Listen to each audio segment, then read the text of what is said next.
Welcome to Against the Net, an sports romance written by Holly Myers. This story cannot be copyrighted as it belongs entirely to Holly Myers. Get ready for a slow burn mix of rivalry, team dynamics, and the kind of chemistry you can't fake on or off the pitch. Don't forget to follow and subscribe so you never miss new stuff. And find my longer, more explicit books on Amazon ebook or paperback. All free on Kindle Unlimited. Enjoy the story. Chapter 1: The New Transfer. The first thing I notice about this field is the smell fresh cut grass and that faint damp earthiness that comes after a morning watering. The second thing I notice is the guy glaring at me from inside the 6-yard box. Tall. Broad shoulders. Dark hair pushed back like it knows better than to argue with him.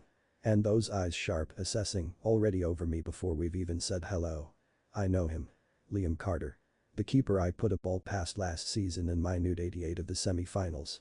The goal that knocked his team out of the running. I'd celebrated like I'd just won the World Cup. He hadn't looked amused. Now here I am, transfer paperwork signed, wearing a different jersey and pretending this isn't awkward. Reyes, Coach Daniels calls from the sideline. You're with Carter's group. Of course I am.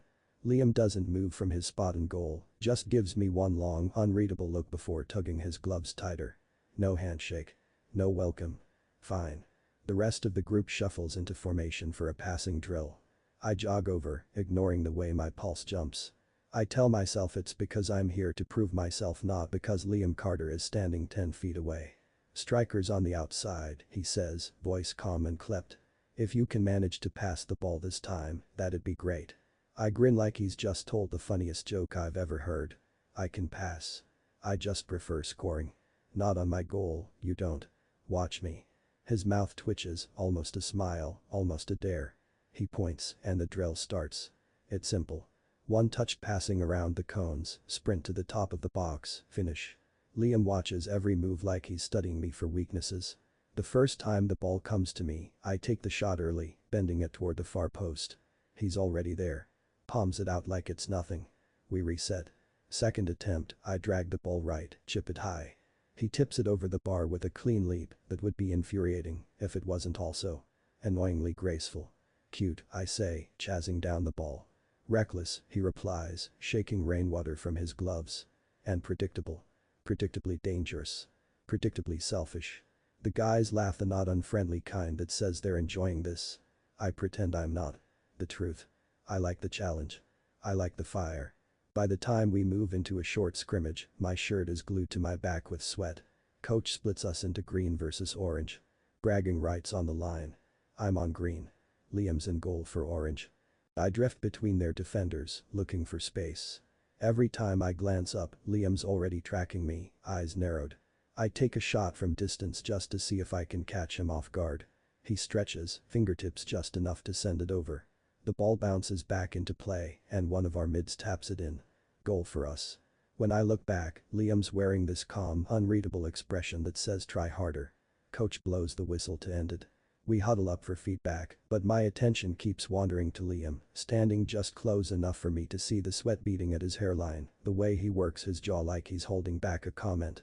When coach dismisses us, Liam steps up beside me. You done trying to beat me by yourself? Why? You offering help?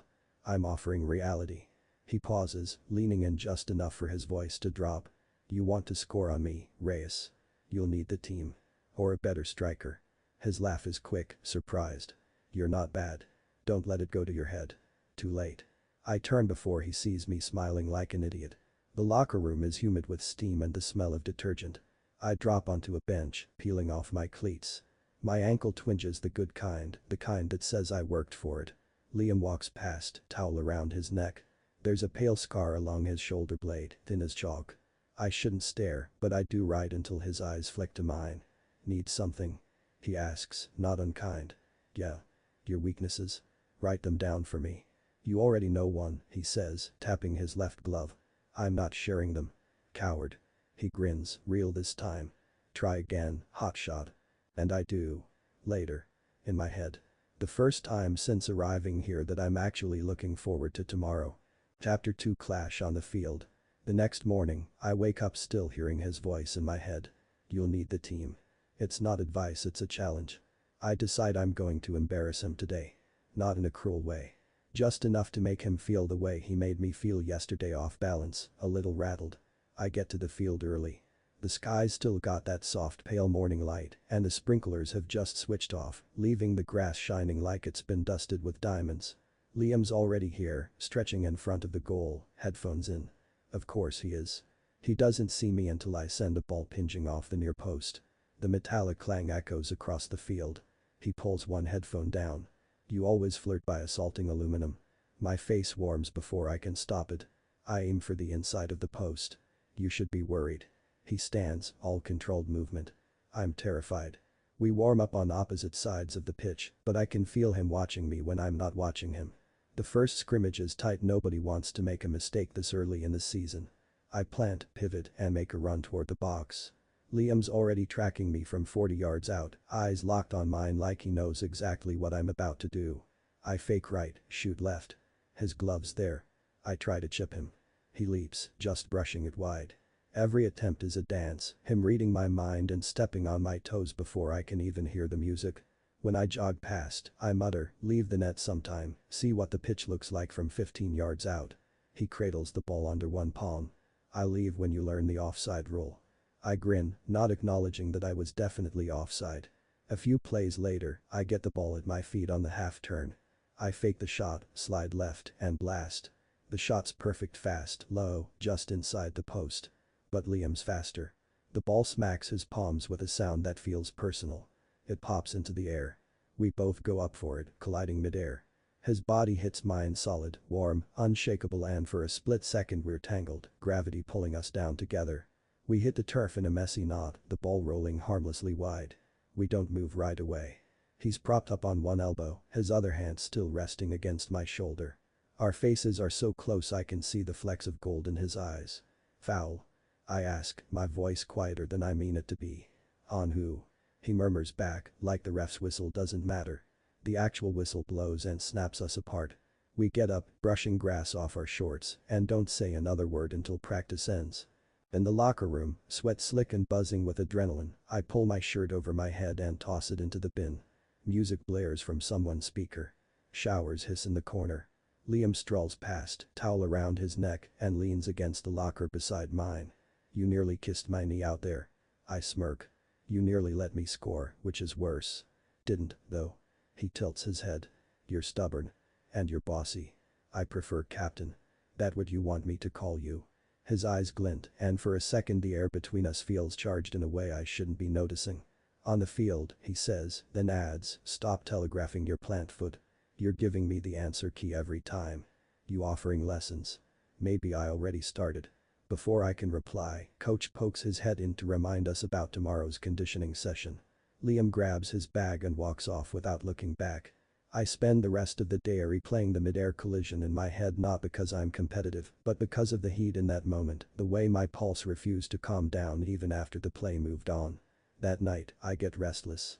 The rain starts as a slow patter against my window, then builds into a steady downpour. Campus empties, everyone hiding indoors. I should be studying. Instead, I pull on my hoodie, grab my boots, and head for the pitch. The floodlights throw halos into the rain.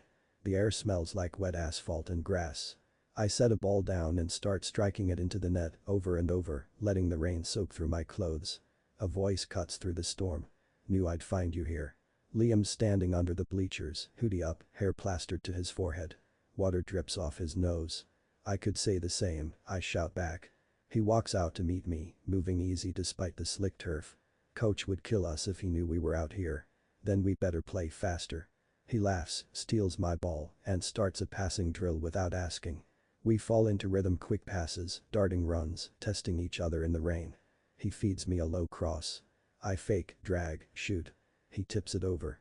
We curse at the same time, then grin. Lightning flashes in the distance. We stop, breath steaming in the cold. You play different when it's just us, I say. So do you. For a moment, it feels like we're the only two people in the world. The rain hammers down, but I don't feel cold. Then he nudges the ball to my feet. Again, he says. And we do until the floodlights shut off on the timer, plunging us into darkness. We jog off the field side by side, not touching, but close enough that the space between us feels deliberate. Chapter 3: Unexpected Assist. Coach has this look when he's about to stir the pot, chin tilted, eyes crinkled like he already knows how practice will end. He's wearing it this morning. Partner finishing, he calls. 2 touches, finish. Switch rolls every rep. Carter with Reyes. A couple guys groan in theatrical sympathy. Marco stage whispers, "Parents, please don't fight in front of the kids," and earns himself a cone to the shins. Liam jogs over, expression unreadable, except for the small line at the corner of his mouth that might be a smile. Or a warning. He tosses me a ball and it skids across the damp grass to my instep, exactly where I wanted. I trap, pop it back, dart, get it in stride, and clip it far post. Net ripple. Clean. Again, he says. It's not just that his passes are accurate. It's that they arrive with intent, the exact weight that forces my first touch to be decisive, the angle that invites the quick turn. We find the seam between rivals and partners and slip into it like it's a lane built for two. He calls my run half a beat before I make it. I answer like I'd been waiting for permission. We settle into a tempo. His pass, my spin, his call, my finish staccato at first, then smoother, then a song. I'm sweating through a gray morning, lungs burning in a good way, the pitch smelling like wet leaves and cut lines, and each time I look up he's there, steady as a metronome. Coach's whistle shrills. Rotate. We don't. Nobody forces it, either. The world tunnels to one voice, one pair of gloves, one objective. On a rep from the right channel, I hold my run just like he told me yesterday, and the defender bites hard, stepping into a lane that isn't there. Liam slips the ball behind him like a magic trick. I'm in. Finish near post, low. I turn, grinning. Liam only nods, but the small flare in his eyes is enough to put helium in my chest. Between sets, he pads a gloved hand against my shoulder, quick, impersonal in theory. My skin notices anyway. Inside of your foot on the set touch, he says. You're loading too wide. It telegraphs. Like my plant foot. I shoot back. His mouth curves. Some players listen when you tell them things. Some players, I say, bumping him with my hip, say thank you. He blinks and something unguarded slips through. You're welcome. We run until the clouds fatten to slate. The smell shifts, temperature announcing itself. Coach blows practice dead just as the rain starts as a fine mist, then thickens into a curtain. Grab cones, tuck the goals, let's go. He yells, cupping his hands to his mouth. I scatter, laughing, whooping, slipping. I scoop a bag of cones and jog toward the equipment shed at the edge of the pitch, the rain going from cute to biblical in 30 seconds. The shed door fights me. I shoulder it open and tumble into a box of discs with a swear. The door thunks shut behind me. The space shrinks by half. Liam ducks inside, shaking water from his hair like a dog, hoodie plastered to him, eyelashes spiked. Storm hit quick, he says, which is true and also a way to say hello without saying hello. The shed smells like rubber and turf tape and old leather, warm and oddly intimate. Rain drums the metal roof so loud it feels private, like a booth in a crowded diner. My breath fogs, slow and visible. His doze, too. You held your run, he says, leaning back against a rack of pennies, casual in a way that costs him effort. You set me up, I say. Like you said you would. His eyes soften. It does uncomfortable things to my insides. Feels different when it clicks, doesn't it? Like cheating, I say. The good kind. We grin at each other, and then we're quiet, and then we aren't smiling anymore because the air has thickened, and I can hear the exact way he swallows. He gestures with his chin. Show me your first touch on the set again. We're doing drills in a shed now. We're hiding from lightning. Might as well be productive. I nudge a cone with my foot to suggest a pass line. He stands a step away, close enough that I can smell soap and damp cotton under the rain. He rolls the ball with the inside of his shoe, and I trap it, soft, then set it forward. He clicks his tongue, amused. Inside of the foot, he reminds, stepping in, the back of his knuckles ghosting the air near my hip, as if he wants to guide the angle, but thinks better of it. Shorter, tighter, and he tilts his head. There. Wait here. I shift like he wants. He hums approval. The sound slides under my ribs. Again, I say, because my voice needs a task. We do it twice more. On the third, his hand hovers at my waist for balance, and then doesn't hover, lands. Barely pressure, more suggestion than touch. My body notices like an alarm. Okay, he murmurs, and I have no idea whether he's talking about soccer or the fact that we are very much not talking about soccer. I look up at him. He looks down at me. The rain hits a new tempo on the roof, harder, closer, like we're inside a drum. This is a bad idea, he says, not moving. The worst, I say, not moving. He moves first. Or I do. It doesn't matter. We meet halfway like we've been planning the coordinates for weeks. The kiss lights up everything. Not careful, never careful with him. It's a collision that becomes a press, that becomes a pull. His hand fists the back of my shirt and I find the ridge of his spine through his hoodie, warm even soaked. He tastes like rain and something clean and something I can't name because my brain has gone white noise with the static of yes. He makes a small sound, buried in my mouth, and any oxygen I had is borrowed now. I back into the shelf and knock a roll of athletic tape off. It thunks against my ankle. We laugh into each other because we are idiots, and also this is perfect. He kisses like he plays decisive, contained until it isn't, a line thrown, and then tugged until you're pulled all the way in.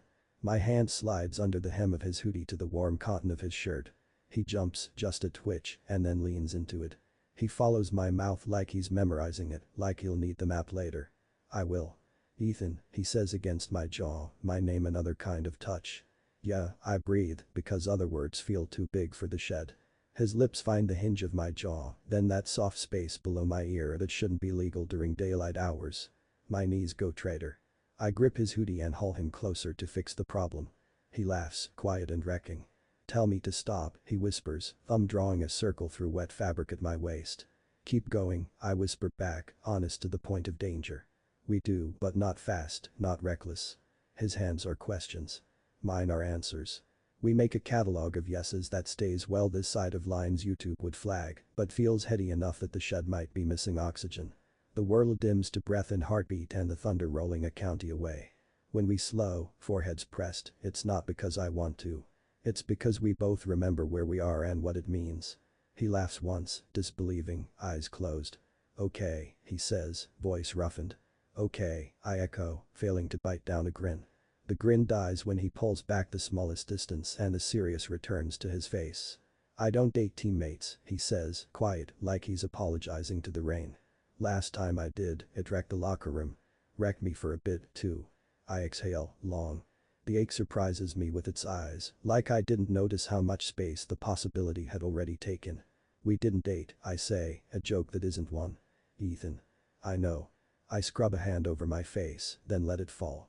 I'm not trying to mess with the team either. I just. Like this. You. It sounds too simple for how complicated it is. Something flickers in his eyes, want, fear, the calculus of risk. He steps back another inch, enough that cool air slips between us. Rumors don't need help, he says. And captains don't get grace if it goes sideways. I get it. I do. I hate that I do. So what? We pretend this didn't happen. We don't have to pretend. He swallows. We just. Keep it on the field. You say that like it's easier. It isn't. His smile is quick and pained. But I want to keep playing with you playing soccer, I cut in, because if I don't, I will climb him like a ladder and we will never leave this shed. He huffs a laugh that softens the edges. Outside, the rain lightens. The roof changes tempo again, from drumline to soft applause. He squeezes my shoulder, a careful Captain White touch that does not match the way he kissed me a minute ago. Back to work tomorrow. Back to work tomorrow, I say, and my voice is steadier than I feel. We crack the door. The pitch is a watercolor bleacher smudged, lines blurred, puddles gleaming. He steps out first, scans the empty field like we're escaping a heist, then offers me a hand without looking back. I take it. It's a second. It's a brand. We walk to the locker room with space between us that both of us measure in breaths and inches. No one's around to see, but we practice anyway, neutral strides, teammates again. My shirt clings. My heart does something that doesn't have a training cue. At my locker, he peels off his hoodie and rings it over the drain, water pattering like static. He catches me looking and tosses me a towel with an eye roll that's fond when it shouldn't be. Your first touch, he says, like we never left the drill. Inside of the foot. Don't make me tell you again. Yes, Captain, I say, and his eyes flare, and that will be a problem later. We dress. We leave at different times for the illusion of distance. The illusion fools nobody I care about, least of all myself. In my dorm, I text him before I can second guess it. Thanks. For the corrections. The dots appear. Disappear. Appear again. You're welcome. For the corrections. Another beat. Then. And the rain. I stare at the screen, smile too big for my face, and flop back on my bed with a groan I would deny under oath. The ceiling fan wobbles, keeping time with my pulse. I am not out to my family. He is the captain who doesn't date teammates. The team is a rumor machine with cleats. And I am somehow lighter than I've felt since I transferred. I type, tomorrow. Extra reps before practice. The reply comes faster than I deserve. Yeah. Early. I'll bring the passes. Chapter 4 The Party Foul. I make it to the next morning without spontaneously combusting, which feels like an achievement. The sky's still pink when I jog onto the pitch. Liam's already there, hood up, juggling a ball like gravity agreed to give him a discount. Morning, he says, voice low enough to feel private. Captain, I say, because I like the way his eyes flare when I do, and I am absolutely a menace. We don't talk about the shed. We talk about everything around it. The way my first touch sits too wide when I'm on my left, the angle of his shoulder when he's baiting a far post shot, my habit of scanning late. It's ridiculous how good it feels to fall into a rhythm with him like this, the rest of the world still asleep while we build something we're pretending is just soccer. On the last rep, he threads a ball through a gap so tight I laugh as I hit it, the shot skidding low inside the post. Tighter, he says, but he's smiling, and the smile is a problem I don't want a solution for. Practice later is all sprints and small-sided games. We end with a competitive relay coach designed to cause arguments. Somehow, Liam and I end up on the same side of them. He calls a switch, I make the run, we steal the win by half a step. Our hands collide in a brutal high five that probably bruises us both. Totally normal. Completely fine. Nothing to see here. Coach dismisses us with a clap. Team night tonight. 7 at Murphy's. Don't be late, don't be dumb. Define dumb, Marco says. Marco, coach replies, which covers it. I tell myself I'm not thinking about the bar all afternoon. I'm thinking about homework and nutrition and nothing to do with Liam's mouth. By the time I show up at Murphy's, the place is already loud. Neon signs humming, TVs blaring highlights, the smell of fryer oil and bad decisions thicken the air. Our guys have colonized 2 high tops near the arcade machines. Someone's ordered wings. Someone else has stolen all the napkins. Typical. Liam's at the end of the bar, an island of calm in the storm, talking quietly with our center back. He's in a black tee that fits like the shirt owes him money. I absolutely do not notice. I slide into a gap at the rail like I belong there, because I do. Reyes, the bartender says, carding me like he hasn't carded me 3 times before. I hand it over. He nods. What can I get you? Pale ale, I say, and then because I'm being brave exactly 10% of the time tonight and 2 shots. Liam's eyes flick over. Celebrating something. Surviving coach's relay is basically a federal holiday, I say. You in? He considers me for a second too long, then leans an elbow on the bar. 1. 2. I bargain, because I enjoy negotiations I plan to lose. We compromise at 2, which is a win I will not examine too closely. The tequila arrives in squat glasses that smell like regret. We clink. The first goes down clean. The second, cleaner. Liam's shoulders loosen half an inch. My grin loosens too.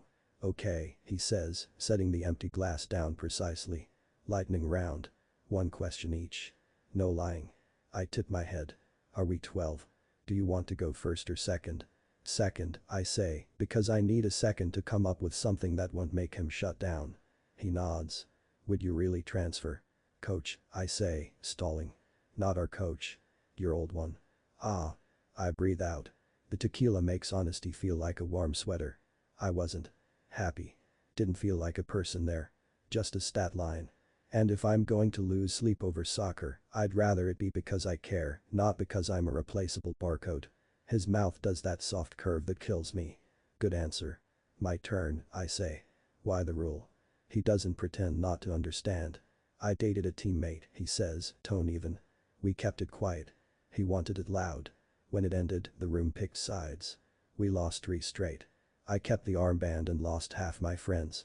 It was a mess I made by not being brave soon enough, and I won't do that again. I absorb that, sip my beer. You were 20, I say, not a question. 19, he corrects, Rye. Baby captain. I'm sorry. He shrugs like it weighs less than it does. We won it back. The room, I mean. Took work. Not sure I could do it twice. There's a hollowness under the words that makes me want to reach out and fill it with something bright. I don't. I nudge his shoe with mine instead, and nothing touched that means everything. Lightning round is a very slow storm, I say. Blame you, he says. Your answers are long. I'm interesting. He hums.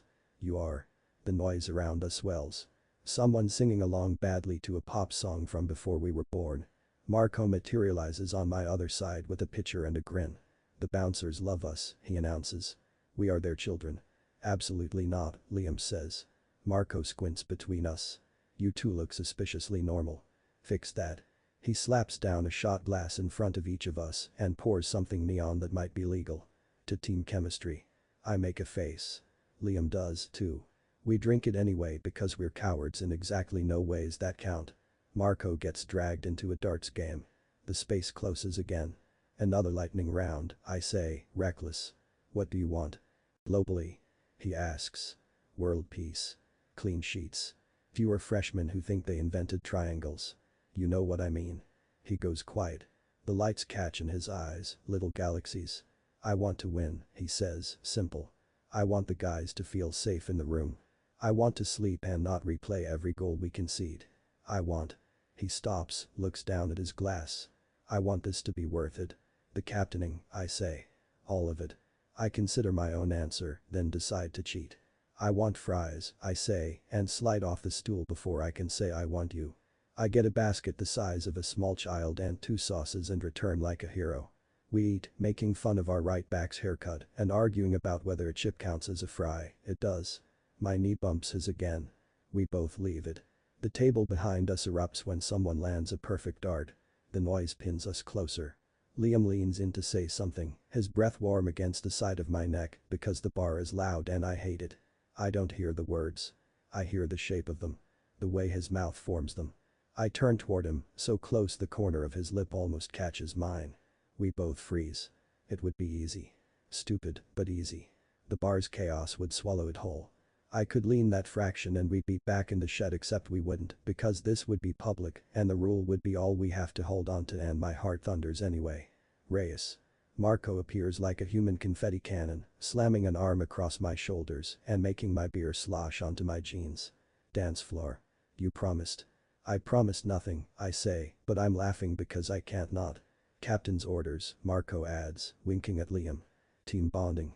I don't dance, Liam says, which everyone knows is a lie with the right leverage. You will when we win the league, I tell him. When, he echoes, and the word is solid enough to stand on. Marco drags me toward the sticky square of floor near the jukebox. I go for 10 seconds to be a good sport and end up staying for 3 songs because an older woman with purple hair and an ankle brace teaches me a line dance and threatens to adopt me. When I finally escape back to the bar, I'm flushed and breathless and ready to pick up the last thing Liam almost said. He's not on the stool. I spot him near the back wall by the dartboards, talking to our center back again. He's listening, nodding, patient the way he is with freshmen who need instructions 3 times. When he glances up, he finds me instantly. A thread goes tight between us. He tilts his head toward the back door like fresh air. I nod. We step out into the alley where the bar dumps its heat and noise, and the night takes it back. The air is cool, damp from last night's storm, smelling faintly of rain and fries. The door thunks shut behind us. The quiet is shocking. Hi, I say, immediately ridiculous.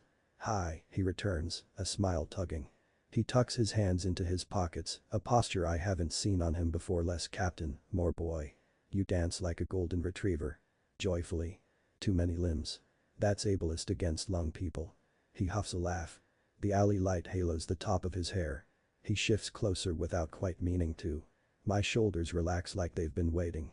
Earlier, he says, voice low. I say. Me too. We stand with the almost like it's a third person. I don't want to make this harder, he says. On you. On the team. You didn't pull a weight tonight, I say, and realize I've been keeping tally without telling myself. He had. He hadn't. He steadied me on a spin at practice. He let his knee rest against mine. He let himself be near. I don't want to, he says. The words land heavy. True. But I don't want to be the reason everything goes sideways.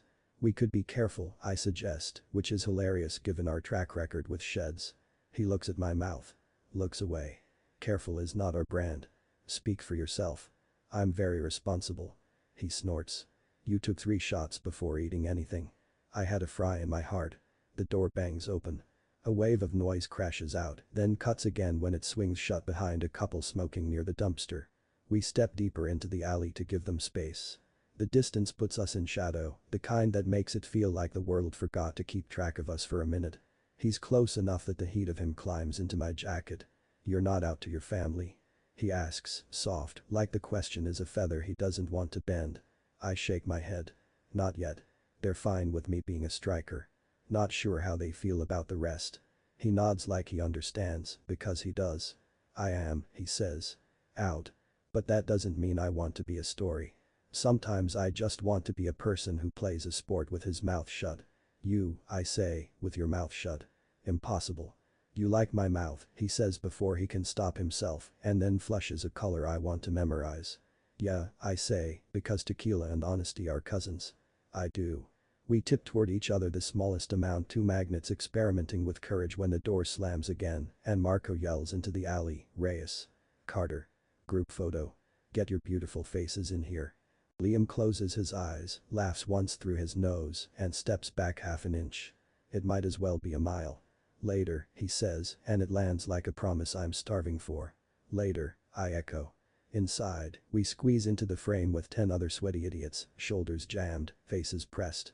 On the first take, Marco makes bunny ears behind Liam's head. On the second, someone sneezes. On the third, the camera catches the exact millisecond our arms brush, and both of us forget how to pretend for one frame. After, I end up talking to a freshman about cleat studs for an embarrassing amount of time.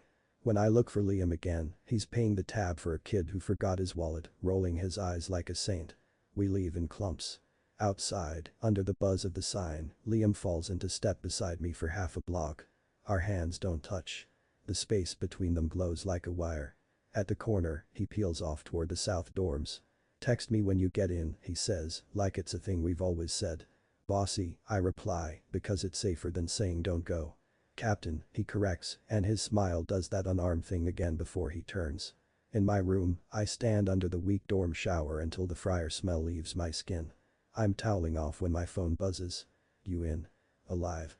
I send a photo of my feet under the covers like proof. 3 dots. "Good. Sleep. Early session." "Yeah. Bring passes." "I always do." I stare at that and realize my chest doesn't feel like a locked room tonight.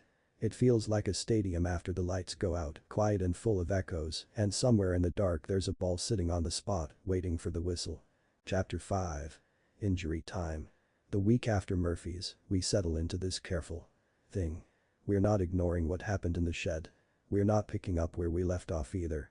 It's a strange low-burn middle ground, passing drills that last longer than they need to, stray smiles across the locker room, the occasional knee bump neither of us moves away from. Coach has us running a high-intensity practice today. The air smells like cut grass and impending trouble, the clouds stack dark over the far goal. The drill is fast, chaotic two-touch build up into a finish, defenders allowed to go full tilt. I'm half a beat too focused on making my run perfect when it happens. Our center back cuts across, foot catching mine, and my ankle twists hard. Pain knifes up my leg and I hit the turf with a hiss. The whirl condenses to the thud of my heartbeat in my ears. Then there's a voice, sharp, urgent. "Ethan. Talk to me." Liam's there before coach, before anyone. Gloves off, kneeling at my side, one hand braced against my shin to keep me steady. His face is set, captain mask tight, but his eyes are running over me like he's scanning for cracks. "I'm fine," I say, even though my ankle's screaming liar. "You're not fine," he says, and his arm slides around my waist before I can argue. Up you get. It's embarrassing, the way I lean into him on the limp to the sideline. He's solid and steady, smelling like sweat and rain from last night's storm. The kind of anchor you don't realize you want until you've been off balance too long. Coach waves us toward the medroom. Liam doesn't let me hobble there alone. Inside, the trainer's on another call, so Liam sits me on the table and grabs an ice pack from the mini fridge, like he's done it 100 times. He crouches, one knee on the floor, and presses the cold to my ankle with careful pressure. "Sprain?" I ask. "Maybe. Mild if you're lucky," he says, thumb resting just above the bone like he's guarding it. "You're lucky. You moonlight as a doctor." "Captain's job," he says with that infuriating smirk. "We keep our players in one piece." The smirk fades a little, and he looks up at me through his lashes. "You scared me." That catches me off guard enough to make my voice softer. Yeah, he says, holding my gaze like he's willing me to take it seriously. "Don't do it again." I want to tell him I'll try, but that would mean admitting how much it matters that he cares. so I settle for, you're bossy. I prefer captain.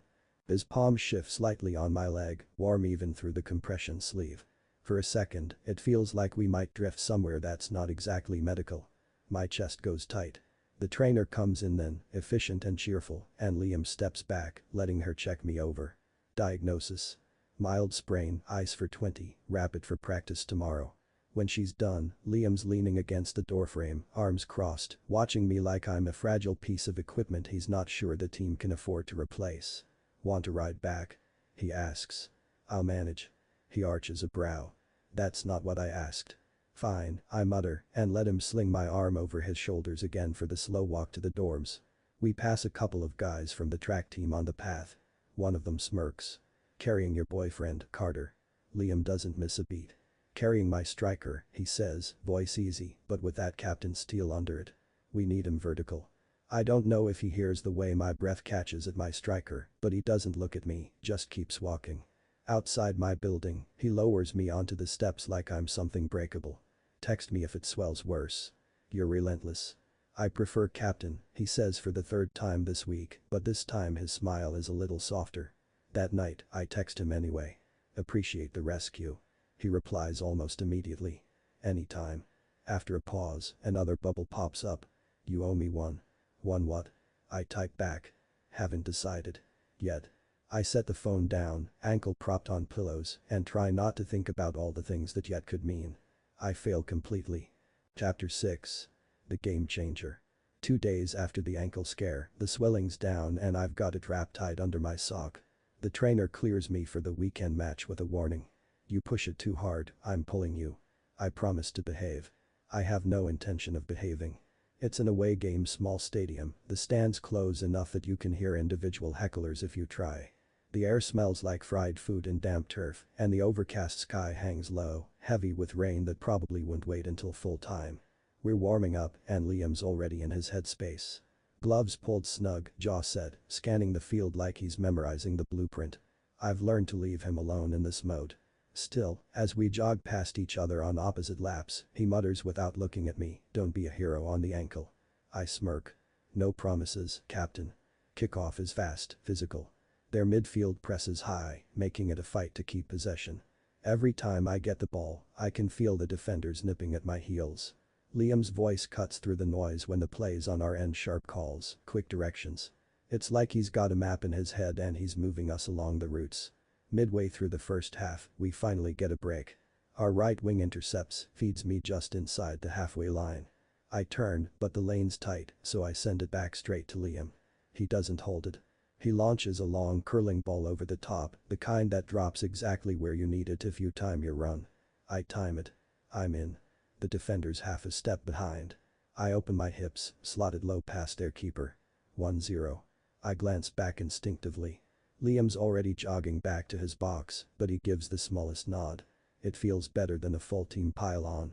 Second half, the rain arrives light at first, then building until the ball skids on every pass.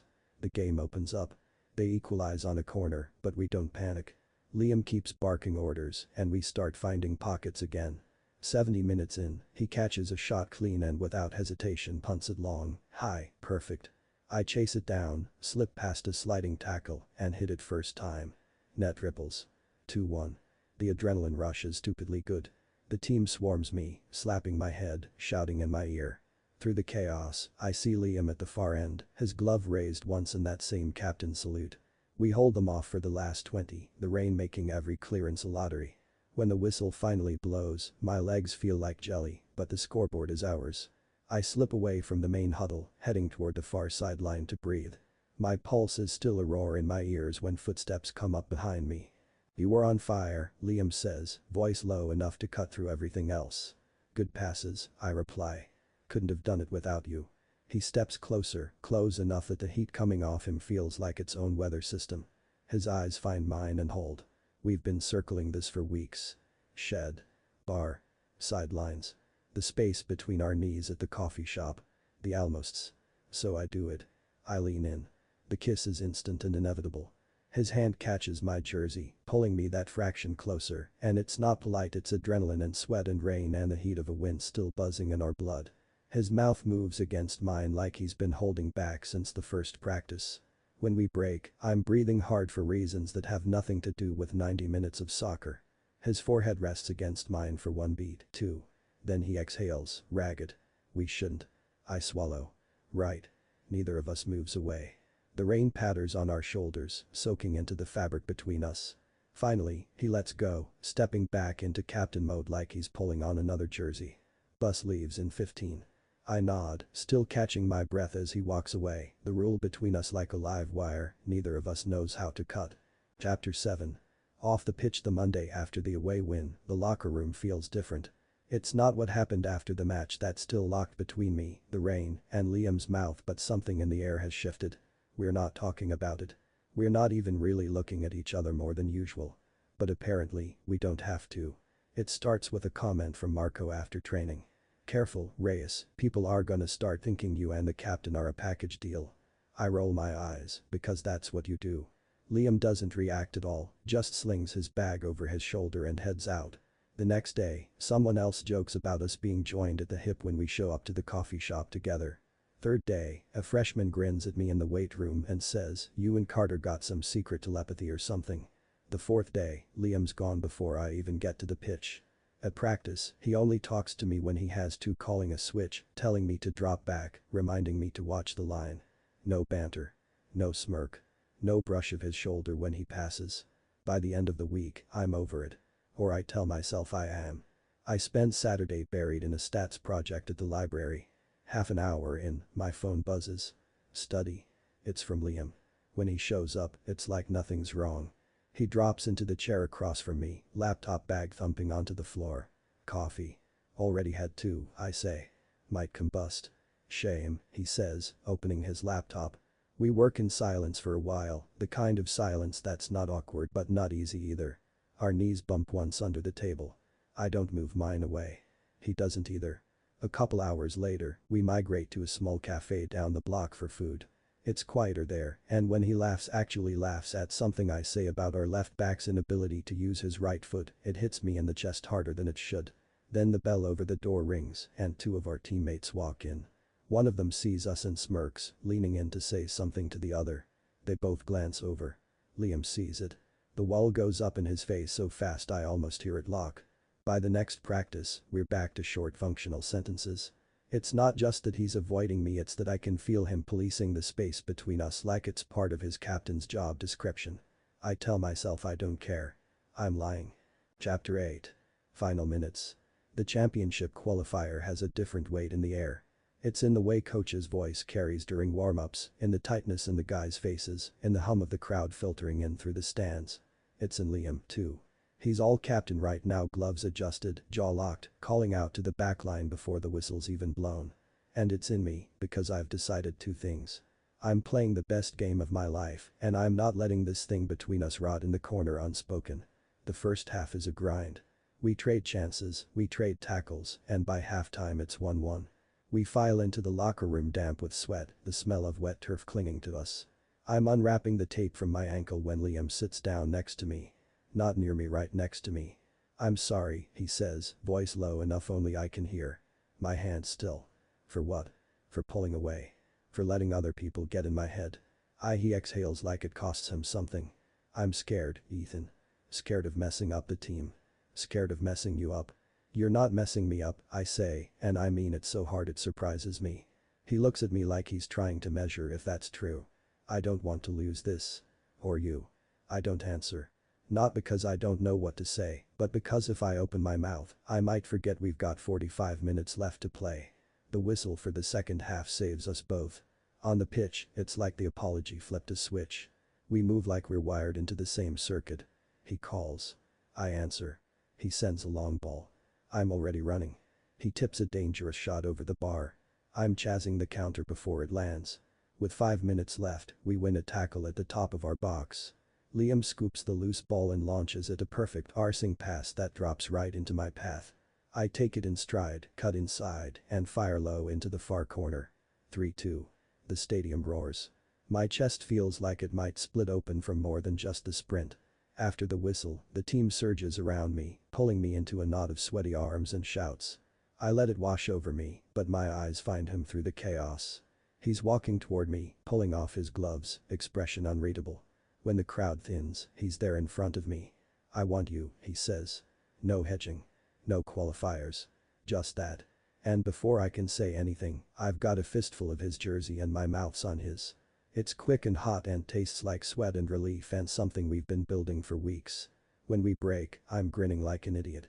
He's got that look, the one that says he's still calculating risk, but the math just got a lot more complicated. Chapter 9. Full-time whistle. The locker room after the win is chaos. Music blasting, Marco dancing on a bench, someone trying to start a chant that never gets past the first two words. The air smells like sweat, wet grass, and cheap body spray. I get the hugs, the slaps on the back, the "hell yeah, Reyes" from half the team. I even let Marco ruffle my hair once before shoving him away. But through all of it, my eyes keep tracking to the other end of the room where Liam's sitting, still in his base layer, running a towel over his hair, like we didn't just break our own rule in front of an entire stadium. He catches me looking. Just one glance, but it's enough to light up my chest all over again. When the party spills out into the hallway and toward the bus, I hang back, pretending to double-check my bag. I hear his voice behind me. "Walk." It's cold outside, the night air sharp in my lungs. The stadium lights throw long shadows across the empty lot as we fall into step. For the first block, we don't talk. Our shoulders brush now and then, and neither of us shifts away. Finally, he says, "So. No hiding." I glance at him. "No hiding. You're sure?" I nod. "You?" A pause. Then. "Yeah. I'm sure." We stop under a street lamp, the light catching in his hair, in the edges of his smile. He's looking at me like he's already decided what happens next. I beat him to it. Step in, take his face in my hands, kiss him slow. Not like the shed, not like the rain, not like the match. Slow enough to feel every second of it. When we break, his forehead rests against mine, and for once there's no tension in it, just us. "We'll figure it out," he says. "Together," I add. We start walking again, and somewhere between the street lamp and the corner, our hands find each other. This time, we don't let go. Epilogue. Championship kickoff 3 weeks later, the air feels different. It's game day again, bigger than any before it. The championship. The stadium's filling early, a hum of voices rolling down from the stands. Out on the pitch, the lights are so bright the turf looks almost fake. I'm jogging a warm-up lap when I catch sight of Liam, already in his gloves, hair damp from the shower, scanning the field with that captain's focus I've come to know like my own heartbeat. The difference now. When his eyes find mine, he doesn't look away. He smiles small, private, just for me, and it's not a secret anymore. Everyone knows. The first time the team saw us holding hands after training, Marco made a gagging noise loud enough to echo off the bleachers. The second time, our left wing started calling us co-captains just to watch Liam glare. The jokes haven't stopped since, but they've stayed light and the locker room hasn't imploded. This morning, when we filed out for warm-ups, one of the freshmen grinned at us and said, "Power couple energy today." Liam just shook his head. I might have winked. Now, as we stretch on the sideline, he jogs over. "Ready? For the game or for you?" I ask. His mouth twitches. "Both." I grin. "Always." The ref waves us to the center. The crowd noise swells, and the team falls into line behind the captains, him for us, their striker for them. We walk out shoulder to shoulder, the air buzzing, the smell of fresh paint on the lines sharp in my nose. As we reach the halfway line, his hand brushes mine. Not an accident. I let my fingers curl against his for just a second before we split to our sides. The whistle's not blown yet, but I'm already grinning. First time I saw Liam Carter, he glared at me from the net like I was the problem he'd have to solve. Now, he's the best thing I've found since I put on this jersey. And when the game starts, we're going to win together. Thank you for listening and being here. Please don't forget to hit subscribe. I have other books that are longer and more explicit on Amazon for ebook, paperback and Kindle Unlimited. Thank you.